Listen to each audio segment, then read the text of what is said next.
barokah. Jadi karena hakikat hujan itu diturunkan Allah harus menjadi barokah.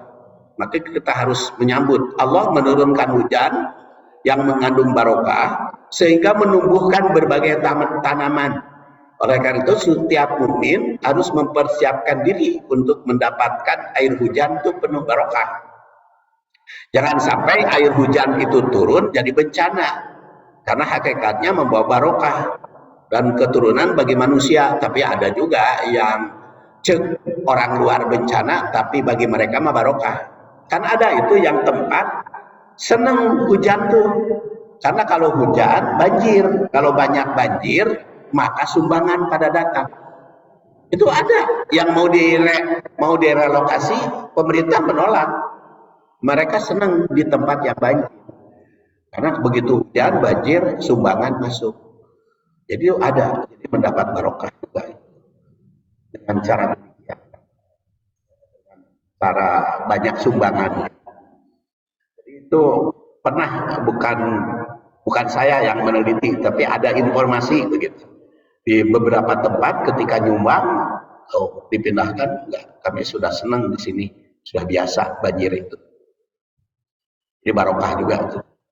Kemudian kalimat berikutnya, futihat abwabul jannah. Perkataan futihat itu merupakan fi'il majhul yang pelakunya tidak disebut. Siapakah yang membuka pintu surga? Pintu surga itu abwabul jannah. Apakah otomatis atau berkaitan dengan usaha manusia? Bagusnya itu Rasul pakai fi'il majhul gitu. Jadi tidak disebut dibukakan oleh Allah pintu surga, enggak, tapi futihat, fi'il majhul. Jadi jika otomatis Allah yang membuka secara langsung, apakah dibukanya itu berlaku kepada setiap umat? Karena itu futihat. Ataukah hanya pada orang tertentu? Abul Walid yang wafat 494 menerangkan bahwa kalimat futihat abwabul jannah menggambarkan berkahnya bulan Ramadan. Diharapkan setiap mukmin beramal baik yang mendatangkan pahala yang banyak. Dibuka pintu surga karena banyak pahala melimpah.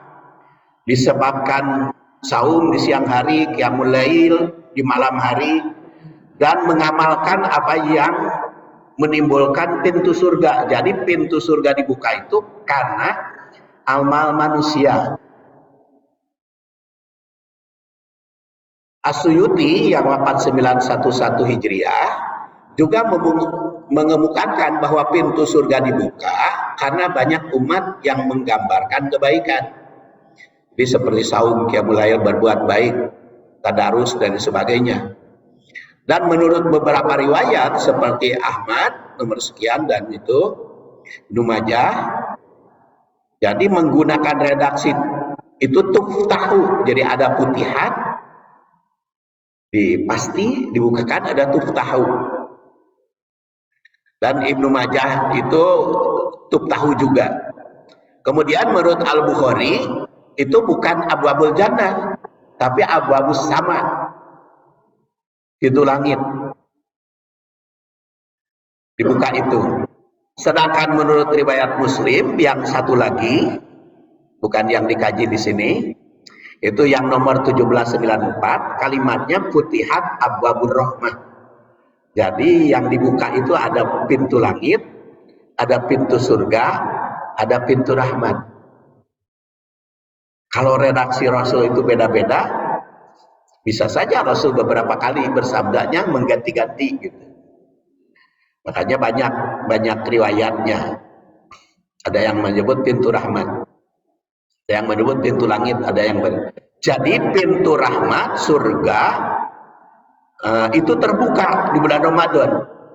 Jadi bukan hanya di awal saja, seperti dikemukakan di dalam hadis doib. Kalau hadis doib makan Ramadan teh dibagi 3, awaluha atau juga awaluhu, redaksi lain ada awaluha rahmah, awsatuha magfirah akhiruha itkun minanar. Itu mah hadis palsu, ibu dan bapak, jangan diedarkan. Jadi awaluha rahmah, awsatuha magfirah, akhiruha itkun minanar. Itu hadis palsu. Itu hadisnya diriwayatkan oleh Ibnu Abi Dunya. Kata bukan ahli hadis itu sahih katanya. Kata bukan ahli hadis itu siapa? Yang di YouTube mengatakan hadis itu awaluha rahmatun, awsatuha magfirah, akhiruha itkun minanar. Itu hadis sahih diriwayatkan oleh Ibnu Abi Dunya. Tapi itu bukan ahli hadis orang itu. Yakin. Kenapa bukan ahli hadis? Karena kalau ahli hadis pasti menganggap dhaif. Yang Ibnu Abi Dunya itu lahir 208, wafat 281. Yang jadi bunyinya begini, awwalu syahri Ramadan rahmah, awsatuhu magfirah, akhiru itkun minar. Diriwayatkan oleh Baihaqi. Tapi telah disepakati oleh ulama hadis seperti At-Tibriji yang wafat 741. Itu hadis dhaif. Al-Ukaili memasukkan ke du'afa. Nasiruddin Albani yang wafat 1999 menganggap hadis munkar. Bahkan ditandaskan dalam Sahih wa Dhaif Jami'us Shaghir, dhaif jiddan, dhaif pisan, lemah pisan banget lemahna teh. Jadi jangan dipakai. Jadi jelas pembagian Ramadan menjadi 3 bagian itu sebagai hadis palsu yang tidak bisa dijadikan dasar. Hadis yang benar, hadis yang kita kaji di sini Bukhari Muslim, bahwa putihat abwabur rahmah itu sejak awal sampai akhir. Putihat abwabul jannah juga. Jadi kalimat itu menunjukkan menciptakan surga. Oleh karena itu kita dituntut, karena tuntutan kan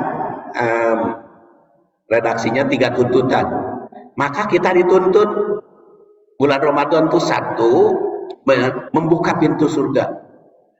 Oleh karena itu menciptakan surga dalam keluarga. Jadi begitu Ramadan teh ulah bingung, ulah susah, kudu bahagia dalam keluarga.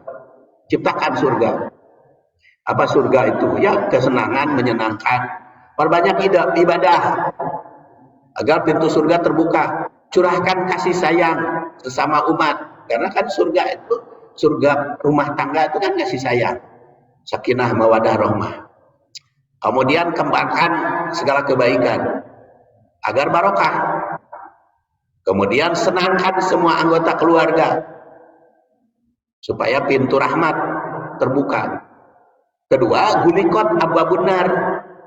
Ini kalimat-kalimatnya tidak saya bahas karena memang waktunya sudah sempit. Jadi kita langsung ke Sufidatus Sayatin, langsung ke takwil hadis di halaman sebelum terakhir. Jadi loncat aja. Pertama, 3 tuntutan Ramadan atau 3 tituran. Yaitu tuntutan pertama, buka pintu surga seluas-luasnya Ramadan. Jadikan surga dunia di Ramadan tuh. Jadi perluas jalannya ke surga akhirat dengan memperluas ibadah dan muamalat. Kedua, tutup pintu neraka. Tuntutan kedua. Dengan apa? Menghentikan perbuatan maksiat. Jauhi ucap, sikap, tindakan yang membuka pintu neraka. Jadi ulah jadi neraka gara-gara Ramadan tak sehat, gara-gara Ramadan susah. Jangan. Dengan Ramadan itu harus bahagia seperti surga. Dan jauh pika ameken, jauh pika sebelen apa. Jadi pintu nerakanya tertutup. Dan yang ketiga, setan harus dibelenggu. Makanya Ramadan ulah kesetanan, buka ulah kesetanan sampai segala dia asupkeun. Jadi itu kendalikan setan itu. Hidup kita Ramadan itu jangan kesetanan. Bulan Ramadan itu sejak awal hingga akhir. Rahmat surga, rahmat dibuka, surga dibuka, neraka ditutup, setan dibrogol. Kemudian 3 bulan Ramadan penuh barokah, makanya Syahrul Mubarak, harus terus menerus kebaikan dikembangkan. 4 selama Ramadan pintu surga rahmat terbuka, setiap mukmin dituntut untuk meningkatkan keikhlasan beribadah. Sebab apa? Setan juga janji, ya Allah, aku akan goda manusia sampai sesat kecuali yang ikhlas. Makanya untuk mengendalikan setan, ikhlaskan ibadah kepada Allah Subhanahu wa taala. Itu dibrogol tuh setan itu. Kalau ikhlas itu tidak bisa bergerak. Kata setan sendiri. Tadi ayatnya sudah dikemukakan. Kemudian neraka telah ditutup pintunya bagi setiap mukmin yang menjauhi maksiat. Nah, orang yang berbuat dosa di bulan Ramadan tidak sesuai dengan fitrah Ramadan. Fitrah Ramadan itu surga terbuka dan rahmatnya, neraka ditutup dan setan diberogol. Jadi lamun manehna berbuat maksiat berarti bertolak belakang dengan fitrah Ramadan. Setan selama Ramadan diberogol, sulit bergerak, sulit menggoda manusia. Jadi jika ada manusia berbuat dosa di bulan Ramadan, itu sudah bertentangan dengan fitrah Ramadan. 7. Setiap hadis yang sifatnya khobariyah, berita, itu mengandung insya'iyah, tuntutan. Maka larangan, dan juga ada larangan. Nah, jadi tuntutan dan tuntunan, ya, dan yang harus dipenuhi serta harus dijauhi.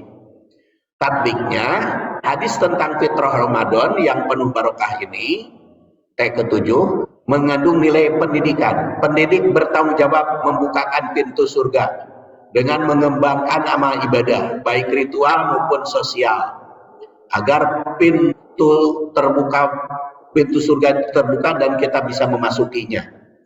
Kedua, karena di bulan penuh barokah itu pintu surga dibuka, maka para pendidik mesti berusaha menanamkan kebahagiaan pada terdidiknya dalam menyambut Ramadan. Surga adalah sumber kebahagiaan, maka Ramadan membawa kegembiraan, kebahagiaan yang perlu ditanamkan berawal dari rumah tangga hingga meraih sakinah mawaddah rahmah.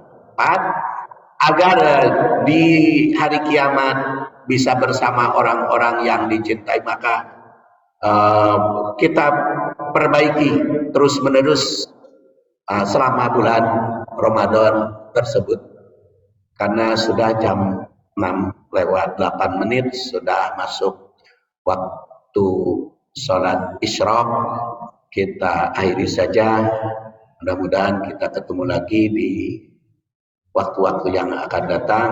Kita tutup dengan subhanakallahumma wa bihamdik asyhadu an la ilaha illa anta astaghfiruka wa atubu ilaik. Assalamualaikum warahmatullahi wabarakatuh.